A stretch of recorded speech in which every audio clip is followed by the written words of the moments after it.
हाँ दोस्तों, good morning. आज म्यूटेशन के बारे में पढ़ने जा रहे हैं।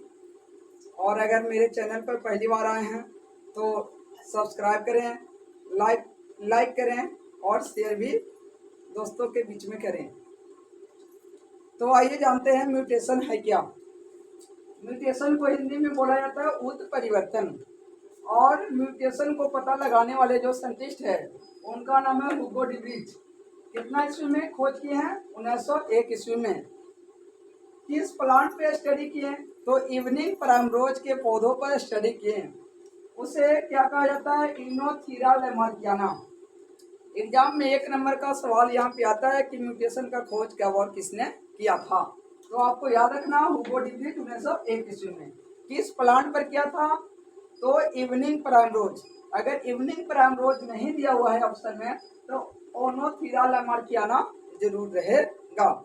तो आइए देखते हैं क्या होता है। इवनिंग प्राइमरोज पर जब स्टडी किया गया तो इवनिंग प्राइमरोज से उत्पन्न जो पौधे हुए हैं वो पौधा में कुछ न कुछ वेरिएशन पाया गया, यानी भिन्नता पाया गया। कुछ ज़्यादा लंबा हो गए, कुछ छोटा रह गए, कोई मिडिल क्लास में रह गए, मतलब ना ज़्यादा लंबा हुआ और ना ज़्यादा छोटा रहा, तो बीच बीच में आके लटक गया।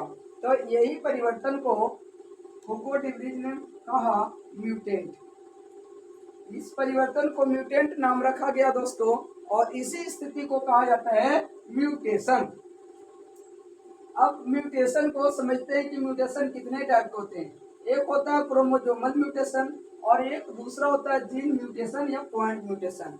तो म्यूटेशन 2 टाइप के हो गए हैं। अब क्रोमोसोमल म्यूटेशन को समझते हैं। जब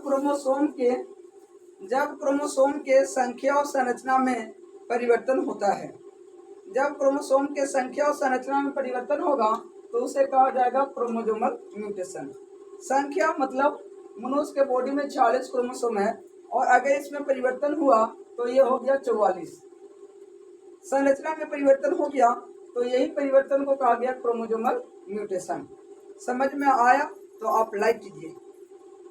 इसके बाद चलते हैं क्रोमोसोमल म्यूटेशन। आपको समझ में आ गया होगा कि क्रोमोसोम के संख्या और संरचना में जो परिवर्तन होते हैं उसे क्रोमोसोमल म्यूटेशन कहेंगे। अब इसके बाद आगे चलते हैं जीन म्यूटेशन। तो जीन के संरचना में जो परिवर्तन दिखने को मिलता है और उसे कहा जाएगा जीन म्यूटेशन। जीन म्यूटेशन का दूसरा नाम है दोस्तों पॉइंट म्यूटेशन। तो आगे चलते हैं। अब क्रोमोसोमल म्यूटेशन में जब क्रोमोसोम की संख्या में वृद्धि होती है, यानी 40 से 47 होगा, 48 होगा, इस तरह से वृद्धि होगा तो उस वृद्धि को कहा जाता है पॉलीप्लाइडिंग। क्रोमोसोम की संख्या में वृद्धि होगा उसे कहा जाएगा पॉलीप्लाइडिंग। पॉली माने बहुत सारा, तो क्रोमोसोम बढ़ जाएगा तो उसे कहा जाएगा पॉलीप्लाइडिंग। अब इसे समझते हैं एग्जाम्पल के तौर पे। ये पॉलीप्लाइडी जो होते हैं, ये पॉलीप्लाइडी में क्या क्या होता है? तो ये सबसे पहले पॉलीप्लाइडी जो है ये 2 टाइप के हैं। पहला एक हो गया यूप्लाइडी और दूसरा हो गया एन्यूप्लाइडी। यूप्लाइडी में क्या होता है कि जब हैप्लॉइड क्रोमोसोम में आधा क्रोमोसोम जब रहेगा तो हैप्लॉइड क्रोमोसोम में क्रोमोसोम की संख्या की वृद्धि हो जाती है, कुछ क्रोमोसोम बढ़ जाते हैं, तो उसे ही कहा जाता है यूप्लाइडी और उस जीव को कहा जाएगा यूप्लाइड। अब एग्जाम्पल के तौर पे समझते हैं कि यूप्लाइड में होता क्या है। तो यूप्लाइड में क्या होता है कि जैसे किसी कोशिका के अंदर 2 क्रोमोसोम है तो उसे कहा जाएगा डिप्लॉइड। अगर बहुत सारे क्रोमोसोम है तो पॉलीप्लॉइड हो जाएगा। तो 2 गो से बढ़ेगा 3 तो ट्राइप्लॉइड हो जाएगा, 4 गो होगा टेट्राप्लॉइड, 5 गो होगा पेंटाप्लॉइड, 6 गो होगा हेक्साप्लॉइड और कई सारे होंगे, बहुत सारे हो जाएंगे तो पॉलीप्लॉइड हो जाएगा, पॉलीप्लॉइडी। समझ में आ गया तो लाइक कीजिए। इसके बाद है, अब इधर ही चलते हैं कि जब पॉलीप्लॉइडी में 2 या 4 क्रोमोसोम बढ़ जाते हैं, 2 या 4 क्रोमोसोम बढ़ जाते हैं तो उसे कहा जाता है ऑटोपॉलीप्लॉइडी। ऑटोपॉलीप्लॉइडी। अब इसे समझते हैं कि ऑटोपॉलीप्लॉइडी जैसे किसी भी जीवो के जीनोम में क्रोमोसोम की संख्या अगर वृद्धि करता है तो उसका वृद्धि इस प्रकार से होती है, AA2 और AA3 और AA4, इस तरह से मैंने आपको बताया, इस प्रकार से वृद्धि करता है। इसके बाद एलोपॉलीप्लाइडी में क्या होता है कि जब दो अलग अलग जीवों का जीनोम, अगर किसी दो जीवों के जीनोम दोनों मिलकर या एकत्र होकर ये क्रॉस करके वृद्धि करेगा तो इसका इस तरह का वृद्धि होता है, A B A B B और ए और बी बी, इस तरह से इसका ग्रो होता है, जो आपको समझ में आ रहा होगा। इसके बाद अब चलते हैं दोस्तों आगे। अब यहाँ पे समझते हैं हम लोग कि यूपलाइडी जो है, अब ये टॉपिक इन हो गया। अब पढ़ेंगे एन्यूप्लाइडी। एन्यूप्लाइडी में क्या होता है, तो इसमें क्रोमोसोम एक बढ़ेंगे या दो बढ़ेंगे या एक कमेंगे या दो कमेंगे। हप्लॉइड क्रोमोसोम रहेंगे या डिप्लॉइड क्रोमोसोम रहेंगे, एक बढ़ेंगे या दो बढ़ेंगे, एक कमेंगे या दो कमेंगे। तो इस प्रकार के जो परिवर्तन देखने को मिलेगा इसको बोला जाता है एन्यूप्लाइडी। एन्यूप्लाइडी दो टाइप के होते हैं, पहला होता है हाइपोप्लाइडी और दूसरा होता है हाइपरप्लाइडी। अब इसमें क्या होता है, हाइपोप्लाइडी में जब डिप्लॉइड क्रोमोसोम में एक या दो क्रोमोसोम की कमी हो जाती है, चाहे एक क्रोमोसोम बढ़ जाए, एक क्रोमोसोम कम जाए या दो क्रोमोसोम कम जाए, तो हाइपोप्लाइडी में डिप्लॉइड क्रोमोसोम में एक या दो क्रोमोसोम कम जाएगा तो उसे कहा जाता है हाइपोप्लाइडी। एग्जाम्पल के तौर पर जैसे 46 क्रोमोसोम को 2n से डिनोट करते हैं और इसमें अगर एक कम जाए या फिर दो कम जाए तो इसे क्या करेंगे, हाइपोप्लाइडी कहा जाएगा। अब जानते हैं ये हाइपोप्लाइडी जो होते हैं ये दो टाइप के होते हैं। हाइपोप्लाइडी जो होते हैं ये दो टाइप के होते हैं। इसमें क्या होता है, एक होता है मोनोसोमी और दूसरा होता है नलीसोमी। मोनोसोमी में क्या होता है कि डिप्लॉइड क्रोमोसोम में एक क्रोमोसोम की कमी हो जाती है, यानी क्रोमोसोम 46 है उसमें से एक कम गया तो इसे कहा जाता है मोनोसोमी। अब मोनोसोमी जो है 2n-1, ये एग्जाम्पल है टर्नर सिंड्रोम का, टर्नर सिंड्रोम। अब ये टर्नर सिंड्रोम में क्या होता है, अब टर्नर सिंड्रोम को समझिएगा। इसके कारण स्त्री के ओवरी में ईग नहीं बनते हैं, जब ईग नहीं बनेंगे तो एमसी नहीं आएगा और एमसी नहीं आएगा तो स्त्री प्रेग्नेंट हो जाएगी। कमेंट बॉक्स में जरूर लिखिएगा प्रेग्नेंट होगी कि नहीं। इसके बाद आगे चलते हैं दोस्तों। अब यहाँ पे एक सवाल रहेगा, मोनोसोमी को किससे रिप्रेजेंट किया जाता है? मोनोसोमी को 2n-1 से रिप्रेजेंट किया जाता है, याद रखना ये एग्जाम में आता है। इसके बाद आगे चलते हैं दोस्तों, नलीसोमी दूसरा है मोनोसोमी के बाद नलीसोमी। अब नलीसोमी में क्या होता है कि जब डिप्लॉइड क्रोमोसोम में यानी 46 क्रोमोसोम में दो क्रोमोसोम की कमी हो जाती है, दो क्रोमोसोम की जब कमी हो जाएगा तो इससे बोलते हैं नलीसोमी। और नलीसोमी को रिप्रेजेंट किया जाता है 2n-2 से।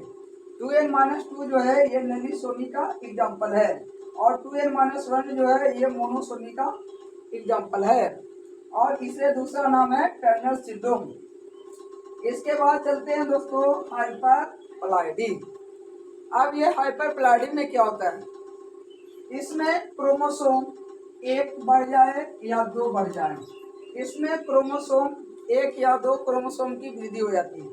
और कौन सा क्रोमोसोम में, हप्लॉइड या डिप्लॉइड, ये कौन सा क्रोमोसोम में वृद्धि होगा ये आप कमेंट बॉक्स में लिखिए। मैं यहाँ पे बता रहा हूँ डिप्लॉइड क्रोमोसोम।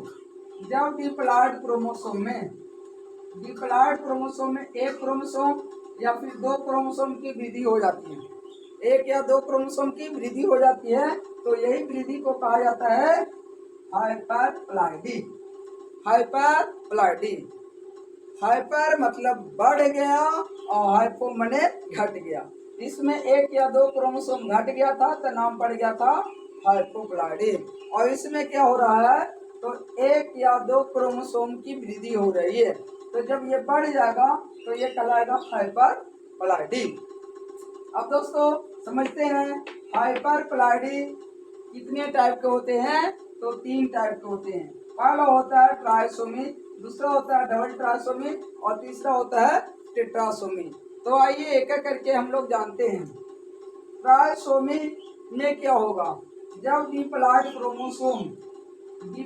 क्रोमोसोम में एक क्रोमोसोम की वृद्धि होगा। जब डिप्लॉयड क्रोमोसोम में एक क्रोमोसोम बढ़ जाएगा तो इसे कहेंगे ट्राइसोमी। तो इसे क्या कहेंगे, ट्राइसोमी। और इसे जो रिप्रेजेंट किया जाता है 2n+1 से किया जाता है। 2n+1 जो है ये किसका एग्जाम्पल है, तो ट्राइसोमी का। और इसे दूसरा नाम जानते हैं down syndrome. Down syndrome, down syndrome. अब ये डाउन सिंड्रोम के कारण बच्चों में मैंगोलिज्म हो जाता है। अब ये मैंगोलिज्म जो है एक डिजीज है, बीमारी है। इसके कारण बच्चा मंद बुद्धि का हो जाएगा, कद छोटा रह जाएगा और सिर चौड़ा हो जाएगा, मुंह खुला हुआ रहेगा। इस बीमारी का जो खोज किया है लैंगडन डॉन नामक वैज्ञानिक ने 1866 ईस्वी में किया था। और इसमें क्या होता है, 40 क्रोमोसोम में एक बढ़ जाता है, तो 47 को हो जाएगा। तो ये एग्जाम्पल किसका है, ट्राइसोमी का, या फिर दूसरा भाषा बोल सकते हैं डाउन सिंड्रोम का। अब आगे चलते हैं दोस्तों, ये दूसरा है डबल ट्राइसोमी। डबल ट्राइसोमी में क्या होता है कि जब डिप्लॉयड क्रोमोसोम में दो क्रोमोसोम की वृद्धि हो जाती है। 46 क्रोमोसोम है और दो क्रोमोसोम बढ़ जाएगा तो उसे कहा जाएगा डबल ट्राइसोमी। तो डबल ट्राइसोमी को रिप्रेजेंट कैसे किया जाता है, 2n+1 से डिनोट किया जाता है। 2n+1 से डिनोट किया जाता है। इसे आपको ध्यान में रखना है, एग्जाम में ये सब पूछा जाता है एग्जाम्पल के तौर पर। एग्जाम में कभी इस सब का परिभाषा नहीं पूछता दोस्तों, एक नंबर के याद रखना है। ये सब जो है फॉर्मूला है, 2n+1 और यहाँ पे लिखा है 2n-1 और 2n-2। ये सब फार्मूला है और ये फार्मूला आपको घुमाकर एक नंबर में एग्जाम में डाल देता है 12th का। इसके बाद दोस्तों आगे चलते हैं, अगला क्या है, टेट्रासोमी है। टेट्रासोमी में क्या होता है कि जब डिप्लॉयड क्रोमोसोम में होमोलोगस क्रोमोसोम की एक जोड़ा की वृद्धि हो जाती है। होमोलोगस क्रोमोसोम 1 पेयर अगर बढ़ गया, 1 पेयर माने एक जोड़ा की दो जोड़ा, आप कमेंट बॉक्स में लिखिएगा। 1 पेयर होमोलोगस क्रोमोसोम की वृद्धि हो जाती है तो उसे कहा जाता है टेट्रासोमी। और इसे रिप्रेजेंट किया जाता है 2n+2 से। इसे टेट्रासोमी को रिप्रेजेंट किया जाता है 2n+2 से रिप्रेजेंट किया जाता है। तो दोस्तों अगर ये वीडियो आपको अच्छा लगा तो आप अपने सर्किल के लोगों के पास ज़रूर सेंड करें, और अगर चैनल पे पहली बार आए हैं तो सब्सक्राइब करें, शेयर करें, लाइक करें। थैंक यू, तब तक बने रहिए और मिलते हैं अगला वीडियो में।